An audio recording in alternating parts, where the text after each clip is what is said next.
Hello everyone, this is Arun and I welcome you all on ThinkRoot channel। तो जैसा आपको आपकी screen पे दिख रहा है CDP previous year questions practice child development and pedagogy के कुछ क्वेश्चंस की हम प्रैक्टिस करने वाले हैं और ये एक सीरीज होगी जिसमें आपको डेली कुछ 15-20 क्वेश्चन देखने को मिलेंगे जो आपके कभी किसी न किसी पेपर से ही लिए गए हैं और आने वाले पेपर में भी आपको कोई ना कोई क्वेश्चन एज इट इज देखने को मिल सकता है। तो जितना आप क्वेश्चंस की प्रैक्टिस करेंगे उतना आपके लिए बेटर होगा आने वाले टाइम पे एग्जाम को क्रैक करना। तो चलिए स्टार्ट करते हैं आज की हमारी वीडियो का first question. One of the basic principle of socialising is, सामाजिकरण का मूलभूत सिद्धांत क्या है? रिलीजन धर्म, बी कास्ट जाति, सी एजुकेशन शिक्षा या डी इमिटेशन। देखिए आपका जो समाजीकरण होता है आपके धर्म में रह के होता है, आपकी जाति में रह के भी होता है, लेकिन वहाँ पे आपका सोशलाइजेशन उतना अच्छा नहीं हो पाता जितना आपका सोशलाइजेशन एजुकेशन में होता है, क्योंकि यहाँ पे सब धर्म के लोग होते हैं, सब जाति के लोग होते हैं और पेडागोजी में हमें बेस्ट ऑप्शन के साथ में ही जाना होता है। तो आपका राइट आंसर होगा C. Question number 2, dash is a process of education which is organised in a precise way curriculum and examination oriented. शिक्षा की वो कौन सी विधि है जिसमें आपका स्पष्ट पाठ्यक्रम होता है और जो परीक्षा केंद्रित होती है? A informal education, B non formal education, C formal education या डी डिस्टेंस एजुकेशन। देखिए इनफॉर्मल एजुकेशन की बात करें तो इनफॉर्मल एजुकेशन आपकी होती है आउट ऑफ स्कूल, जो आप स्कूल से बाहर सीखते हैं, आपके फैमिली में, आपके पीयर ग्रुप में, आपके आस पड़ोस में आपने कोई मूवी देखी, तो जो भी आप स्कूल के बाहर से सीखते हैं ना इसका कोई एक उद्देश्य होता है, ना इसका कोई पाठ्यक्रम होता है और ना आपको ये किसी संस्थान में मिलती है, तो वो होती है इनफॉर्मल एजुकेशन। नॉन फॉर्मल आपकी होती है जो आपको कोरस्पोंडेंस कोर्स कराए जाते हैं, डिस्टेंस एजुकेशन जिसको हम बोलते हैं। जैसे आपकी एक इग्नू है, ओपन कोर्स आपको कराती है। तो इस क्वेश्चन का राइट आंसर होगा सी फॉर्मल एजुकेशन। फॉर्मल एजुकेशन औपचारिक शिक्षा होती है जो आपको स्कूल या कॉलेज से मिलती है। इसका एक फिक्स एम भी होता है, निश्चित उद्देश्य होता है, निश्चित पाठ्यक्रम होता है। आप कौन सी पढ़ाई कर रहे हैं, आप इंजीनियरिंग कर रहे हैं, मेडिकल कर रहे हैं, मेडिकल में भी इंजीनियरिंग में भी आगे इनके स्ट्रीम बहुत डिवाइड हो जाती है। तो फॉर्मल एजुकेशन में ये सब आता है।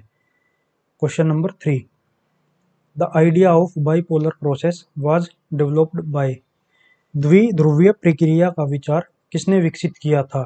जॉन डीवी ने किया था, जॉन एडम ने, फ्रेडरिच फ्रोबेल ने या मारिया मोंटेसरी ने? मारिया मोंटेसरी की बात करें तो इन्होंने बोला था, सेल्फ लर्निंग के कॉन्सेप्ट के बारे में इन्होंने बताया था कि इंसान अपने आप से ही सीखता है, सेल्फ लर्निंग करता है।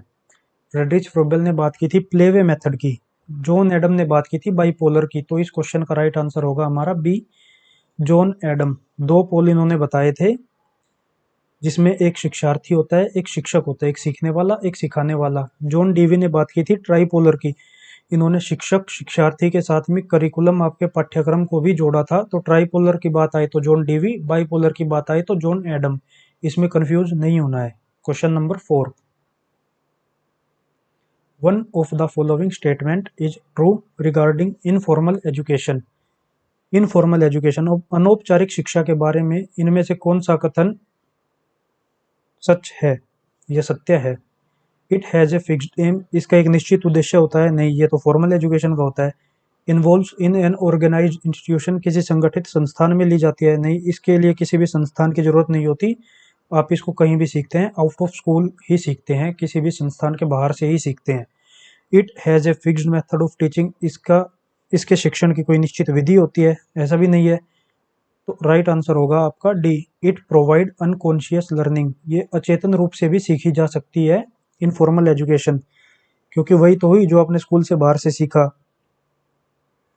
आपके फैमिली में, पीयर ग्रुप में, आपके आस पड़ोस से जो आपने सीखा, informal education, informal learning. Next question, how many life skills are there, जीवन कौशल के कितने प्रकार की बात की गई है? तो पेडागोजी में 10 प्रकार के जीवन कौशल की बात की गई है। तो आपका राइट आंसर होगा सी 10। और ये हैं आपके self awareness, empathy, critical thinking, creative thinking, decision making, problem solving, effective communication, interpersonal relationship, coping with stress और केपिंग विद इमोशंस। तो ये 10 लाइफ स्किल जीवन कौशल की बात की गई है। Next question, what is the contribution of Gandhi ji in education? Gandhi ji का शिक्षा के क्षेत्र में क्या योगदान है? इंपॉर्टेंस ऑफ मदर टंग, मातृभाषा को उन्होंने महत्व दिया है, बिल्कुल दिया है। उन्होंने बोला था कि बेसिक एजुकेशन जो आपकी होती है, प्रारंभिक शिक्षा, उसमें बच्चों को मातृभाषा में सिखाना जरूरी है, उससे बच्चे जल्दी सीखते हैं।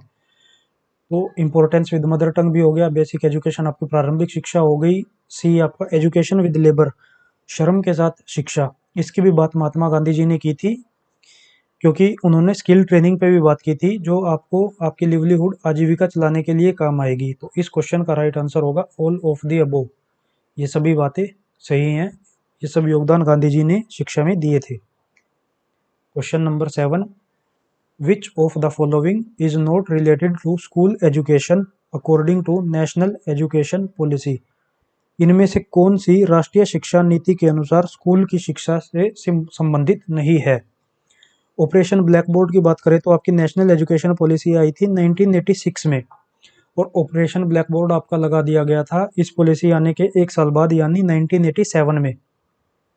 नवोदय विद्यालय, इनकी भी स्थापना की गई थी एजुकेशन पॉलिसी 1986 आने के बाद में, क्योंकि इसमें आवासीय स्कूल बनाए थे जहाँ पे शिक्षा के साथ साथ आपके रहने की भी व्यवस्था की गई थी, स्पेशली गांव के लोगों के लिए ये बनाए गए थे कि गांव के लोग वहाँ पे रहें, सीखें और उनकी प्रतिभा बाहर निकले।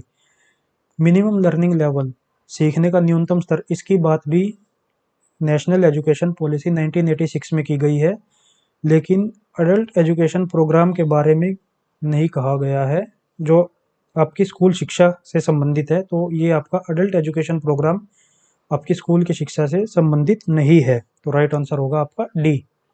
Question number 8, young learners should be encouraged to interact with their peer in classroom so that, छोटे शिक्षार्थियों को कक्षा में अपने साथियों के साथ बातचीत करने के लिए प्रोत्साहित किया जाना चाहिए, ताकि they can complete the course very quickly, वे अपने पाठ्यक्रम को जल्दी से पूरा कर ले। They can learn social skills while interacting, बातचीत के दौरान सामाजिक कौशल को भी सीखें। Teachers can control classroom better, शिक्षक कक्षा को बेहतर तरीके से नियंत्रित करें। या D, they can learn answer to question from each other, वे बस एक दूसरे से प्रश्नों के उत्तर सीखें। तो यंग लर्नर्स को एनकरेज किया जाता है, प्रोत्साहित किया जाता है, इसलिए ताकि वो बातचीत के दौरान सोशल स्किल या सामाजिक कौशल को भी सीखें। तो इस क्वेश्चन का राइट आंसर होगा आपका डी। समाजीकरण की प्रक्रिया होती है जब बच्चे एक दूसरे से बात करते हैं, एक दूसरे से कुछ ना कुछ सीखते हैं, क्योंकि सभी बच्चे अलग अलग धर्म से आते हैं, अलग अलग घर से आते हैं, अलग अलग उनका फैमिली बैकग्राउंड होता है, तो एक दूसरे से उनको बहुत कुछ सीखने को मिलता है। तो इसलिए ये इंटरेक्शन भी बहुत जरूरी होता है आपके पीयर ग्रुप में। क्वेश्चन नंबर 9, एक creative learner is one who, रचनात्मक शिक्षार्थी कौन है? ए, वेरी गुड इन ड्राइंग, जो ड्राइंग में बहुत अच्छा है। बी, हाईली इंटेलिजेंट, अधिक बुद्धिमान है। या D, C, consistently score good marks in test, परीक्षा में लगातार अच्छे अंक लेके आता है। या D, good at best thinking and problem solving, जो सर्वश्रेष्ठ सोच और समस्या सुलझाने में अच्छा है। तो क्रिएटिव लर्नर हम बोलेंगे जो प्रॉब्लम सॉल्विंग में अच्छा है, बेस्ट थिंकिंग है जिसकी, डाइवर्जेंट थिंकिंग है, जो किसी प्रॉब्लम को अनेक एस्पेक्ट्स में या अनेक तरीके से सोच लेता है उसका सॉल्यूशन, उसको बोलते हैं creative learner. Question number 10, in the process of teaching transfer of education can be, सीखने की प्रक्रिया में शिक्षा का स्थानांतरण होता है, जीरो, पॉजिटिव, नेगेटिव या ऑल ऑफ द अबोव। तो तीनों तरीके से हमारा ट्रांसफर ऑफ लर्निंग होता है, ट्रांसफर ऑफ एजुकेशन होता है। जीरो वो होता है जब आपका कोई भी पहले सीखा गया काम आपके अभी सीखने वाले काम पे कोई भी प्रभाव ना डाले, उसको बोलते हैं zero transfer of learning. Positive transfer of learning आपका होता है जब आपका पहले या पूर्व में सीखा गया काम आपको अभी सीखने वाले काम में मदद करता है, तो होता है positive transfer of learning. Negative transfer of learning आपकी होती है जब आपका पहले सीखा गया काम आपको अभी सीखने वाले काम में बाधा उत्पन्न करे, बैरियर बने। इस क्वेश्चन का राइट आंसर होगा D, all of the above. Question 11, the symptom of autism is, आत्म केंद्रितता के लक्षण क्या हैं? आफ्टर 6 ईयर्स ऑफ एज, 6 साल के बाद आते हैं। रिपीटेटिव बिहेवियर, व्यवहार को बार बार करना। डिलेड लैंग्वेज डेवलपमेंट, भाषा सीखने में देर होना। या severe reduction in social interaction. तो ऑटिज्म जैसा कि नाम से पता लग जाता है, सेल्फ सेंटर्डनेस, आत्म केंद्रितता की बात होती है। इसमें इसमें कोई एज, पर्टिकुलर एज नहीं होती है, आपकी कोई विशेष उम्र नहीं होती है, कभी भी आप ऑटिज्म आपको हो सकता है। इसमें बच्चा सेल्फ सेंटर्ड हो जाता है, सामाजिक संपर्क में आने से अपने आप को बचाता है, सोशल इंटरेक्शन करने से वो बचता है। तो ऑटिज्म का एक ही लक्षण हुआ जो यहाँ पे ठीक है, severe reduction in social interaction. Option D आपका राइट आंसर होगा। Question number 12, disability that affects a child handwriting skill is known as. वो विकलांगता जो किसी बच्चे के लेखन कौशल को प्रभावित करती है, ऐसा कौन सा विकार है? डिसकैलकुलिया है, डिसग्राफिया है, डिसलेक्सिया है या डिस्टोपिया है? डिसकैलकुलिया, कैलकुलेशन, जहाँ पे आप कैलकुलेशन करते हैं, कैलकुलेशन आपकी मैथ में होती है, गणना संबंधी। तो डिसकैलकुलिया हो गया आपका मैथ से रिलेटेड या गणना संबंधी विकार, डिसकैलकुलिया। डिसग्राफिया आपका लेखन संबंधी, जहाँ भी ग्राफ आ गया, डिसग्राफिया लेखन संबंधी होता है आपका। डिसलेक्सिया होता है आपका पठन संबंधी विकार, जिसमें बच्चा 100 को आवाज पढ़ता है, W को M, M को W, इस टाइप में। और डिस्टोपिया आपका होता है एक काइंड ऑफ स्ट्रेस या डिप्रेशन या तनाव की स्थिति होती है, उसको डिस्टोपिया बोला जाता है। तो राइट आंसर होगा इस क्वेश्चन का आपका B, dysgraphia. Next question, who gave the concept of learning of operant conditioning. क्रिया प्रसूत अनुकूलन की अवधारणा किसने दी थी? स्किनर ने, कर्ट लुईन ने, पेवलोव या सिगमंड फ्रॉइड ने? तो सिगमंड फ्रॉइड को बोला जाता है फादर ऑफ साइको एनालिसिस। पेवलोव ने बात की थी क्लासिकल कंडीशनिंग की, जिसमें इन्होंने एसएस लर्निंग बोला था, स्टिमुलस स्टिमुलस कंडीशनिंग की बात की थी। इन्होंने बेक नाम के कुत्ते पे अपने प्रयोग किए थे। कर्ट लुईन ने बात की थी फील्ड थ्योरी की, जिसको लाइफ स्पेस थ्योरी भी बोला जाता है। और Skinner, option A is the right answer. Skinner ने बात की थी ऑपरेंट कंडीशनिंग की, क्रिया प्रसूत अनुकूलन की, जिसको इंस्ट्रूमेंटल कंडीशनिंग भी बोला जाता है, आरएस लर्निंग भी बोला जाता है। इन्होंने चूहे और कबूतर पे प्रयोग किए थे। तो ए आपका राइट आंसर होगा, स्किनर। नेक्स्ट क्वेश्चन,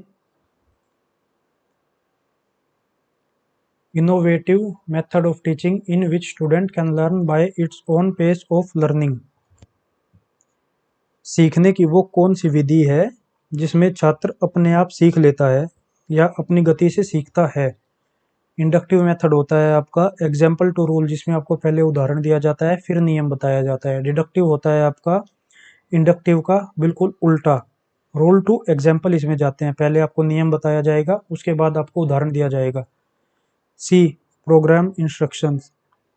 तो ये आपका राइट आंसर होगा इस क्वेश्चन का, क्योंकि प्रोग्राम इंस्ट्रक्शंस में ही बच्चा अपने पेस से, अपनी गति से स्वयं सीखता है, सेल्फ स्टडी करता है। इसमें स्टूडेंट एक्टिव होता है, शिक्षार्थी जो है सक्रिय रहता है, और इसमें टीचर यानी शिक्षक की फिजिकल प्रेजेंस भी जरूरी नहीं होती। ह्यूरिस्टिक मेथड जो आपको होता है अनुमान विधि होती है। तो इस क्वेश्चन का राइट आंसर है C. Question number 15, what is rapid reading of a particular paragraph for any specific information is called. जब हम किसी पैराग्राफ में किसी विशेष जानकारी के लिए उसको जल्दी जल्दी पढ़ते हैं तो उसको क्या बोला जाता है? स्कीमिंग बोला जाता है, स्पीड रीडिंग बोला जाता है, स्कैनिंग बोला जाता है या साइलेंट रीडिंग बोला जाता है? स्कीमिंग आपकी होती है जब आप किसी पैराग्राफ को जनरल मीनिंग लेने के लिए पढ़े, आपने कोई पूरा पैराग्राफ पढ़ा, फिर आपने उसका एक जनरल मीनिंग निकाल लिया, कंक्लूजन निकाल लिया, वो होता है आपका स्कीमिंग। स्पीड रीडिंग आप तेजी से पढ़ते हैं। Scanning is the right answer of this question. Scanning होती है जिसमें आप कोई पर्टिकुलर पैराग्राफ को पढ़ते हैं, उसमें स्पेसिफिक जानकारी लेते हैं, कोई विशेष जानकारी लेने के लिए जब आप पढ़ते हैं तो उसको स्कैनिंग बोला जाता है। साइलेंट रीडिंग आपका मौन पठन होता है, मन में पढ़ना। Next question, abstract thinking generally begins in. अमूर्त सोच आपकी कब शुरू होती है? अमूर्त सोच ये हाई लेवल ऑफ थिंकिंग होती है, इसमें इमेजिनेशन भी होती है, आपके आइडिया भी होते हैं, हाई लेवल ऑफ थिंकिंग आती है एब्स्ट्रैक्ट थिंकिंग में। तो ये सेंसरी मोटर में होती है, प्री ऑपरेशनल में होती है, कॉन्क्रीट ऑपरेशनल में होती है या फॉर्मल ऑपरेशनल में होती है। तो ये चारों चरण दिए थे जीन पियाजे ने, जिसमें उन्होंने सेंसरी मोटर में बात की थी, जो 0 से 2 साल तक आपकी होती है, 2 साल तक होती है। सेंसरी मोटर में आपकी मोटर स्किल्स के बारे में बताया गया था। ग्रोस मोटर स्किल्स और फाइन मोटर स्किल के बारे में आपने पढ़ा होगा, नहीं पढ़ा है तो अभी ये सीरीज खत्म होने के बाद में हम थ्योरीज की क्लासेस भी लगाएंगे। प्री ऑपरेशनल में 2 से 7 साल की बात की थी पियाजे ने, जिसमें ईगो सेंट्रिक होता है बच्चा। और कॉन्क्रीट ऑपरेशनल होती है आपकी 7 से 11, जिसमें गैंग एज होता है, गैंग एज बोला जाता है जिसको, और जिसमें कंजर्वेशन और क्लासिफिकेशन के गुण आ जाते हैं बच्चे में। ऑप्शन आपका बचता है D, formal education, formal operational, formal operational stage. तो आपका राइट आंसर होगा डी, फॉर्मल ऑपरेशनल स्टेज। ये आपकी 11 से 15 साल तक होती है। इसमें आपके पास लॉजिकल थिंकिंग आ जाती है, सिंबॉलिक एक्सप्रेशन आ जाते हैं, इमेजिनेशन आप अच्छे से लगा पाते हैं, आइडिया लगा पाते हैं। आपकी हाई लेवल ऑफ थिंकिंग जो है यहाँ पे स्टार्ट हो जाती है फॉर्मल ऑपरेशनल स्टेज में। Question number 17, heredity related growth and development biological structure emotional factors are. आनुवांशिकता से संबंधित आपके वृद्धि और विकास, बायोलॉजिकल आपकी जैविक संरचना, और इमोशनल फैक्टर आपके भावनात्मक कारक कौन कौन से हैं। ये आते हैं इंटरनल में आते हैं, एक्सटर्नल में आते हैं, एनवायरमेंटल में आते हैं, या ऑल ऑफ द अबव सभी में आते हैं। तो आपके फैक्टर जो है मेनली 2 तरह के फैक्टर की बात की गई है, एक इंटरनल एक एक्सटर्नल। इस क्वेश्चन का राइट आंसर होगा इंटरनल फैक्टर, जिसमें आपके ग्रोथ और डेवलपमेंट वृद्धि विकास की बात हुई है, बायोलॉजिकल स्ट्रक्चर की आपकी बात होती है, आपकी जैविक संरचना, इमोशनल इंटेलिजेंस, आपका सोशलाइजेशन, आप कितने सोशल हैं, वो सब इंटरनल फैक्टर में होता है। एक्सटर्नल फैक्टर 2 तरीके से होता है, एक होता है इन द वूम्ब, जब आप गर्भ में होते हैं, और एक होता है आपके जन्म लेने के बाद। गर्भ में आपका होता है आपकी माता की मेंटल हेल्थ, फिजिकल हेल्थ वो होती है, और बाहर आने के बाद आपका किस रिलीजन में आपका जन्म हुआ है, आपकी कास्ट क्या है, आपका फैमिली बैकग्राउंड क्या है, आपका स्टेटस क्या है सोसाइटी में जहाँ पे आप रहते हैं, वो सब एक्सटर्नल में आता है। एनवायरमेंटल फैक्टर को भी हम एक्सटर्नल में ही इंक्लूड करते हैं। तो इस क्वेश्चन का राइट आंसर होगा internal factor. Next question, which of the following type of understanding can be enumerated to hunger, thirst, work and respect. भूख, प्यास, काम और मान सम्मान के लिए निम्नलिखित में से कौन सा एक ऑप्शन उचित है। मोटिवेटर, मोटिवेशन, एटीट्यूड या इनसाइट। मोटिवेटर की बात करें तो जिसको पहले ड्राइव बोला जाता था, मतलब पहले की साइकोलॉजिकल लैंग्वेज में इसको ड्राइव बोला जाता था। आपने हल की ड्राइव रिडक्शन थ्योरी पढ़ी होगी, जिसमें उन्होंने बायोलॉजिकल और फिजिकल नीड की बात की है। तो वो एक मोटिवेटर का काम करती है, जिसमें आपको भूख लगती है, आपको प्यास लगती है, ये सब आपका क्या है, आपकी ये बायोलॉजिकल नीड हो गई, और फिजिकल नीड भी आपकी इसी में आती है। आपका काम हो गया, आपका सम्मान हो गया, आपका स्टेटस हो गया, तो ये सब मोटिवेटर में ही आता है, ड्राइव में आता है। ये ऑप्शन आपका ठीक होगा। बी, मोटिवेशन की बात करें तो मोटिवेशन में आपका जो बिहेवियर होता है गोल डायरेक्टेड होता है, किसी एक विशेष उद्देश्य की प्राप्ति के लिए आप जो बिहेवियर करते हैं उसको मोटिवेशन बोला जाता है। जैसे अभी आप सब लोग पढ़ रहे हैं, आप नौकरी लेने के लिए पढ़ रहे हैं। ऐसा नहीं है कि आपको अगर नौकरी नहीं मिली तो आप अपने जीवन में कुछ भी नहीं कर सकते, लेकिन फिर भी पढ़ाई कर रहे हैं लगातार, तो ये मोटिवेशन है। एटीट्यूड आपका, आपका रवैया क्या होता है, आपका तरीका क्या है किसी काम को करने का, तो पॉजिटिव एटीट्यूड आपका बहुत ज़रूरी है, तभी आपकी मोटिवेशन भी अच्छे से काम करेगी। और इनसाइट लर्निंग की बात करें, इनसाइट लर्निंग में आपको सडनली आइडिया आता है, इसकी बात की थी कोलर ने। तो राइट आंसर होगा इस क्वेश्चन का ए, मोटिवेटर या ड्राइव भी इसको आप बोल सकते हैं। Question number 19, 4 distinct stages of children intellectual development are propounded by. बच्चे के बौद्धिक विकास में 4 चरण किसके द्वारा दिए गए हैं। कोलबर्ग के द्वारा दिया है, एरिक्सन ने दिया है, स्किनर ने, या पियाजे ने। तो कोलबर्ग की बात करें तो कोलबर्ग ने बात की थी मोरल रीजनिंग की, जिसमें उन्होंने 3 डिस्टिंक्ट की बात की थी, जिसमें पहला था आपका प्री कन्वेंशनल, दूसरा कन्वेंशनल, और तीसरा पोस्ट कन्वेंशनल। एरिक्सन ने बात की थी साइकोलॉजिकल डेवलपमेंट की, जिसमें उन्होंने 8 स्टेजेस दी थी। स्किनर ने बात की थी ऑपरेंट कंडीशनिंग की। ऑप्शन हमारे पास बचता है जीन पियाजे। पियाजे ने बात की थी। इन्होंने बच्चे में बौद्धिक विकास के 4 चरण बताए थे, sensory motor, pre operational, concrete operational और फॉर्मल ऑपरेशनल। और इसके बारे में हमने अभी पहले क्वेश्चन में डिस्कस कर लिया है चारों स्टेजेस के बारे में। ये एक एमसीक्यू फॉर्मेट में है ये सीरीज, तो इसमें ज़्यादा लंबा डिस्कशन हम नहीं कर सकते हैं, वो थ्योरीज मैं आपको आने वाले टाइम पे कराऊंगा। नेक्स्ट क्वेश्चन, आज का last question. According to NCF 2005 mistakes are important because. राष्ट्रीय पाठ्यक्रम के अनुसार गलतियां जरूरी हैं क्योंकि। एनसीएफ हमारा अब तक 4 बार आ चुका है। ये क्वेश्चन भी पूछा जा सकता है कि कब कब आया है, तो आया है 1975 में, 1988, 2000 और 2005 में, 1975, 1988, 2000 और 2005 में एनसीएफ बना है। अभी लेटेस्ट हमारा 2005 वाला चल रहा है। तो इस क्वेश्चन में पूछा गया है हमसे गलतियां क्यों जरूरी हैं। It is an important tool for classifying student into passed and failed group. इससे हम छात्रों का वर्गीकरण कर लेते हैं पास और फेल ग्रुप में। ये तो गलत है, क्योंकि बच्चों का हम कभी भी वर्गीकरण नहीं करते हैं, क्योंकि सब अपने अपने का, सबकी कुछ ना कुछ एक विशेषता होती है। हर कोई हर काम में अच्छा नहीं होता, या सभी एक जैसा एक किसी काम को नहीं कर सकते। कोई किसी काम में अच्छा होता है, कोई किसी काम में, तो वर्गीकरण हम नहीं करते हैं। It is easy for teachers to scold children. बच्चों को डांटने के लिए आसान है शिक्षक के लिए, तो बच्चों को डांटा भी नहीं जाता है। एनसीएफ 2005 में बात की गई थी और इसमें पनिशमेंट को खत्म कर दिया गया था। C, it provide insight into the idea of the child and helps in identifying the solution. बच्चे के विचार में अंतर्दृष्टि प्रदान करता है और समस्या पहचानने में मदद करता है। तो राइट आंसर है आपका सी, क्योंकि गलतियां करेगा बच्चा, गलतियां करके भी तो सीखेगा। It provide half the space to remove some children in the class. कक्षा में कुछ बच्चों को हटाने के लिए रास्ता प्रदान करता है। ऐसा तो नहीं है कि आपने कुछ गलती की, आपको स्कूल से निकाल दिया, क्लास से निकाल दिया, तो ये तो नहीं होता है। तो इस क्वेश्चन का राइट आंसर है सी। तो ये हमारी आज की इस वीडियो का लास्ट क्वेश्चन था।